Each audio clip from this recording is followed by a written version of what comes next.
शकतो? भीमाशंकर सहकारी साखर कारखान्याला यावेळेचा देशातील सर्वोत्कृष्ट साखर कारखान्याचा पारितोषिक जाहीर झालेला आहे आणि हे जे पारितोषिक आहे हे यावेळेस 6व्यांदा भीमाशंकर कारखान्याला मिळत आहे।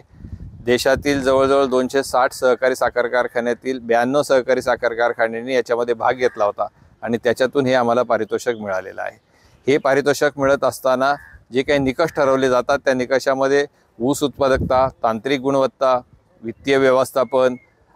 त्याच्यामध्येच अतिशय चांगलं गाळप, सार्वजनिक साखर सर्वाधिक साखर उतारा, निर्यात धोरण, ऊस वाढीची योजना, नियमित कर्जफेड, कमीत कमी उत्पादन खर्च या सगळ्या बाबी ह्याच्यामध्ये विचारात घेतल्या जातात आणि त्याच्यामध्ये भीमाशंकर सहकारी साखर कारखाना जो आहे या सगळ्या निकषाला उतरल्यामुळं भीमाशंकर कारखान्याला यावेळेचं 6व्यांदा उत्कृष्ट कारखान्याचं पारितोषिक मिळत आहे। आणि हे मिळत असताना भीमाशंकर सहकारी साखर कारखान्याने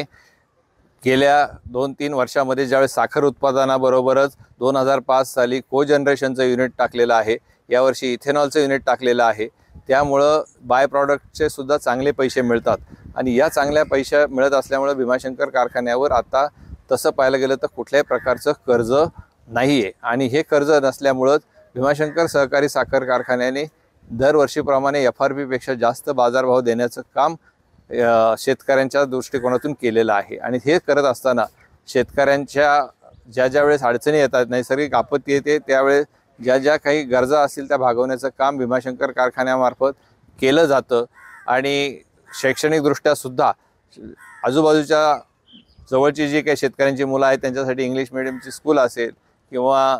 आर्ट्स, कॉमर्स, सायन्स कॉलेज असेल, हे सुद्धा सामाजिक बांधिलकीतून आम्ही चालवत असतो।